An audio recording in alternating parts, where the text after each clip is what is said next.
നമസ്കാരം, മലയാളി വാർത്ത ഇൻസൈഡിലേക്ക് സ്വാഗതം. ഇരച്ചെത്തിയ അമേരിക്കൻ പടക്കപ്പൽ നിമിഷം നേരത്തേക്ക് ഇറാന്റെ നെഞ്ചിൽ തീയാളി. വീണ്ടും യുദ്ധമോ? ആയുധങ്ങളുമായി തയ്യാറെടുത്ത് ഇറാൻ വ്യോമ നാവിക സേനകൾ. അമേരിക്കൻ പടക്കപ്പലിനു മുകളിൽ വട്ടമിട്ട് ഇറാന്റെ ഹെലികോപ്റ്റർ. ഒമാൻ കടലിടുക്കിൽ ഇറാൻ അമേരിക്ക നേർക്കുനേർ നിന്നതോടെ യുദ്ധമോ എന്ന് ഭയപ്പെട്ട് ലോകരാജ്യങ്ങളും. സമുദ്രാതിർത്തികളിൽ ഇറാൻ ഒളിപ്പിച്ചിരിക്കുന്ന ആയുധക്കോട്ടകൾ തകർത്തെറിയാൻ അമേരിക്ക ഇറങ്ങിയിരിക്കുകയാണോ? ഹൂതി വിമതർക്ക് സർവ്വ ആയുധങ്ങളും എത്തിക്കുന്ന ഇറാൻ ശൃംഖലകൾ പ്രവർത്തിക്കുന്നത് ടെഹ്റാൻ ആധിപത്യമുള്ള കടലിടുക്കുകൾ വഴിയാണ്. ഇറാനിലെ ആണവ കോട്ടകളും മിസൈൽ കേന്ദ്രങ്ങളും തകർത്തെറിഞ്ഞ അമേരിക്കൻ ലക്ഷ്യം സമുദ്രാതിർത്തികളിൽ ഇറാൻ ഒളിപ്പിച്ചിരിക്കുന്ന കോട്ടകളാണെന്ന് സൂചന.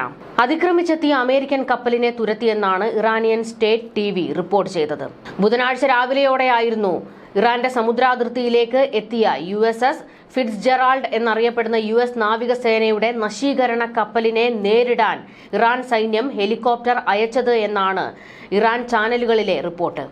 ഇറാനും ഇസ്രയേലും തമ്മിലുള്ള 12 ദിവസത്തെ സംഘർഷത്തിന് ശേഷം ഇറാനും US സേനയും തമ്മിലുള്ള ആദ്യത്തെ നേരിട്ടുള്ള ഏറ്റുമുട്ടലാണ് ഇത്. സംഘർഷ സമയത്ത് ഇറാൻ ആണവ കേന്ദ്രങ്ങളെ US ആക്രമിച്ചിരുന്നു. ബുധനാഴ്ച US കപ്പലിനു മുകളിലൂടെ പറന്ന ഹെലികോപ്റ്റർ സമുദ്രാതിർത്തി കടക്കരുത് എന്ന് അമേരിക്കൻ പടക്കപ്പലിന് മുന്നറിയിപ്പ് നൽകി.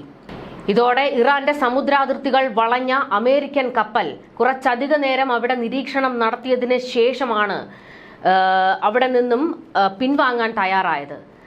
അമേരിക്കൻ കപ്പലിനെ ആക്രമിച്ചാൽ ഇറാനിയൻ വിമാനങ്ങളെ തകർത്തെറിയുമെന്ന് US യുദ്ധക്കപ്പൽ ഭീഷണിയും മുഴക്കിയിരുന്നു.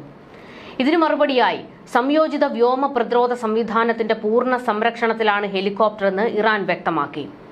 ഇറാൻ നിരന്തരം മുന്നറിയിപ്പുകൾ കൊടുത്തിട്ടും അമേരിക്കൻ കപ്പൽ ഉടനടിയൊന്നും അവിടെ നിന്ന് പോകാൻ തയ്യാറായില്ല. കുറച്ചധിക സമയം ആ ഭാഗങ്ങളിലൊക്കെ ശക്തമായ നിരീക്ഷണം നടത്തിയതിനു ശേഷം യുദ്ധക്കപ്പൽ തെക്കോട്ട് പിൻവാങ്ങിയതായി റിപ്പോർട്ടിൽ പറയുന്നു.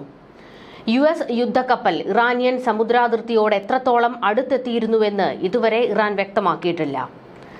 ആണവക്കോട്ടകൾ തകർത്തെറിഞ്ഞ് അമേരിക്ക ചെറിയൊരു ഡോസ് മാത്രമേ ഇറാൻ ഇതുവരെ കൊടുത്തിട്ടുള്ളൂ. കടൽ വഴി ഇറാൻ സൈന്യം ഹൂതി, ഹമാസ്, ഹിസ്ബുള്ള സംഘങ്ങൾക്ക് എല്ലാ സഹായവും എത്തിക്കുന്നുണ്ട്.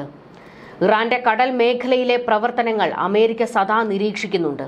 അതിന്റെ ഭാഗമായിട്ടാണോ അമേരിക്കൻ കപ്പൽ റോന്തു ചുറ്റിയതെന്ന് വ്യക്തമല്ല.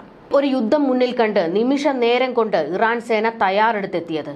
അമേരിക്ക തങ്ങളുടെ മേൽ അതിക്രമം ആവർത്തിച്ചാൽ നോക്കി നിൽക്കില്ല എന്ന് ഇറാൻ വിദേശകാര്യമന്ത്രി അബ്ബാസ് അരാഗ്ചി വെല്ലുവിളിച്ചു.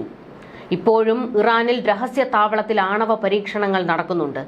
ഇതെവിടെയെന്ന് കൃത്യമായി കണ്ടെത്താൻ CIA കഴിഞ്ഞിട്ടില്ല. 10 ആണവ ബോംബ് ഉണ്ടാക്കാനുള്ള യുറേനിയം ഇറാൻ പൂഴ്ത്തിയിരിക്കുന്നത് എവിടെയാണ്? പർവ്വതങ്ങൾക്കടിയിലോ അതോ കടലാഴത്തിലോ ടണലുകളിലോ? ഉറവിടം കണ്ടെത്താൻ അമേരിക്കൻ ചാരന്മാർ ഇറാനിൽ പറന്നിറങ്ങിയിട്ടുണ്ട്. ഒമാൻ കടലിടുക്കിൽ കയറി അമേരിക്ക നടത്തിയ നീക്കം എന്തിന്റെ ഭാഗമാണ്? ഇറാനെ പേടിപ്പിക്കാൻ വേണ്ടിയോ അതോ സമുദ്രാതിർത്തിയിലെ ഇറാൻ കോട്ടകൾ കണ്ടെത്തി തകർക്കുന്നതിനു വേണ്ടിയോ? ആണവ പരീക്ഷണത്തിനുള്ള ഇറാന്റെ ഏതൊരു നീക്കവും തകർക്കുമെന്ന് ഇസ്രയേൽ വെല്ലുവിളിയുണ്ട്. ഇറാനെ ആണവ കരാറിൽ എങ്ങനെയും ഒപ്പിടിക്കാനാണ് ട്രംപും നീക്കം നടത്തുന്നത്. കരയിലും കടലിലും ആകാശത്തും ഇറാനെ പൂട്ടാനാണ് അമേരിക്കയുടെ നീക്കം. അതിന്റെ ഭാഗമാണ് സമുദ്രാതിർത്തി ഭേദിച്ചെത്തിയുള്ള അമേരിക്കയുടെ ശക്തമായ നിരീക്ഷണം. ഇസ്രയേൽ അമേരിക്കൻ ആക്രമണങ്ങൾ ഇറാൻ ഭയക്കുന്നുണ്ട്. ഇത് മുന്നിൽ കണ്ട് ആയുധപ്പുര നിറയ്ക്കാൻ തുനിഞ്ഞിറങ്ങിയിരിക്കുകയാണ് ഇറാനും. ഇസ്രയേലുമായുള്ള പോരാട്ടത്തിന് പിന്നാലെ ചൈനീസ് J-10C യുദ്ധവിമാനങ്ങൾ സ്വന്തമാക്കാനുള്ള നീക്കമാണ് ഇറാൻ നടത്തുന്നത്. 12 ദിവസത്തെ യുദ്ധത്തിൽ ഇസ്രയേലിന്റെ ഭാഗത്തു നിന്ന് കനത്ത വ്യോമാഘാതം ഇറാന് നേരിടേണ്ടി വന്നിരുന്നു. ഈ സാഹചര്യത്തിലാണ് വ്യോമസേനയെ ശക്തിപ്പെടുത്തുന്നതിനുള്ള നീക്കങ്ങൾ ഇറാൻ നടത്തിവരുന്നത്. റഷ്യയുടെ Su-35 വിമാനങ്ങൾ വാങ്ങാനായിരുന്നു നേരത്തെ പദ്ധതിയിട്ടിരുന്നത്. ഇതിനു പകരമായിട്ടാണ് ഇപ്പോൾ ചൈനയുമായി ഇറാൻ ചർച്ചകൾ ശക്തമാക്കിയിരിക്കുന്നതെന്ന് റഷ്യൻ മാധ്യമങ്ങളും റിപ്പോർട്ട് ചെയ്യുന്നു. ഇറാൻ അവരുടെ വ്യോമസേനയെ പെട്ടെന്ന് തന്നെ ആധുനികവൽക്കരിക്കാൻ ശ്രമങ്ങൾ നടത്തുന്നുണ്ട്.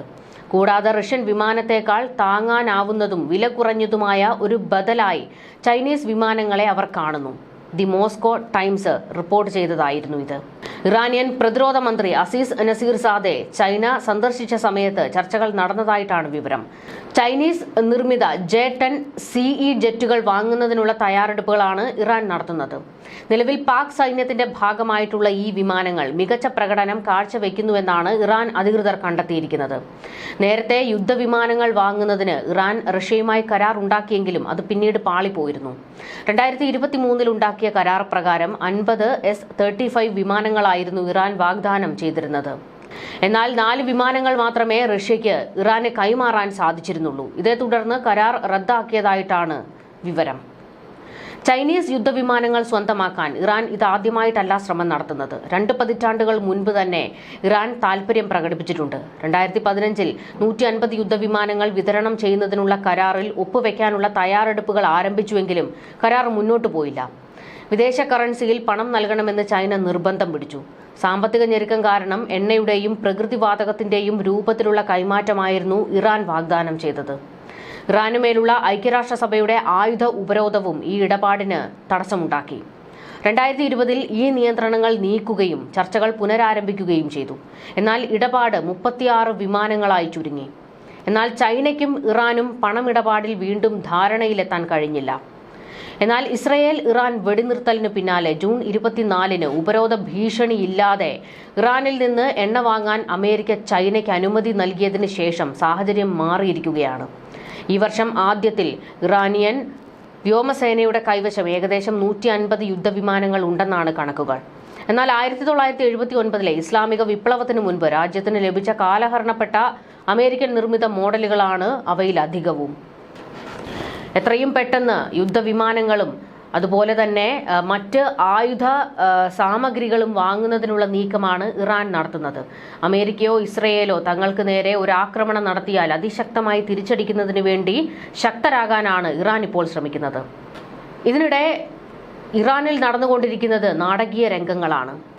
ഇറാന്റെ പല കോണിൽ നിന്നായി ഇസ്രയേലിന് രഹസ്യങ്ങൾ ചോർത്തുന്നവരെ ഇറാൻ സൈന്യം കണ്ടെത്തിക്കൊണ്ടിരിക്കുകയാണ്. ഇസ്രയേൽ നടത്തിയ വ്യോമാക്രമണങ്ങൾക്ക് അഫ്ഗാനിസ്ഥാനിൽ നിന്നുള്ള കുടിയേറ്റക്കാർ സഹായം നൽകിയെന്ന ആരോപണത്തെ തുടർന്ന് നാടുകടത്തിൽ നടപടിയുമായി ഇറാൻ ഇപ്പോൾ സജീവമായിരിക്കുകയാണ്.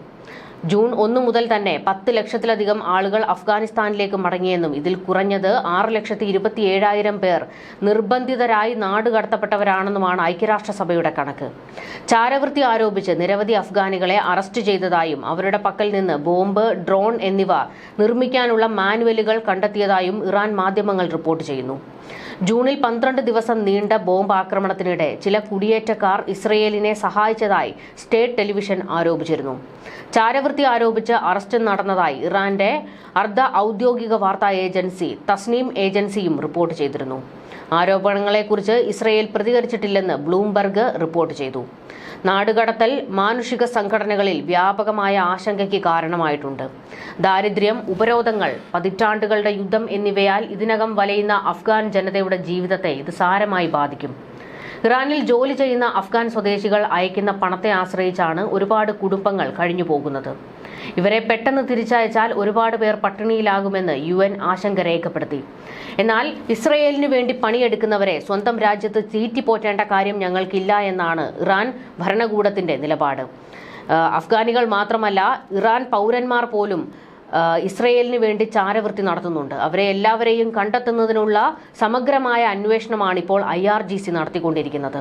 ഇസ്രയേലിന് വേണ്ടി പണിയെടുക്കുന്ന ഒരുത്തനെയും ഈ രാജ്യത്ത് വെച്ചുപൊറുപ്പിക്കില്ല എന്നും അതും സ്വന്തം പൗരന്മാരാണെങ്കിൽ കൂടി പൊതുമധ്യത്തിൽ തലവെട്ടുമെന്നാണ് ആയത്തുള്ള അലി ഖമനേയി പ്രഖ്യാപനം നടത്തിയിരിക്കുന്നത്. ന്യൂസ് ഡെസ്ക് മലയാളി വാർത്ത ഇൻസൈഡ്.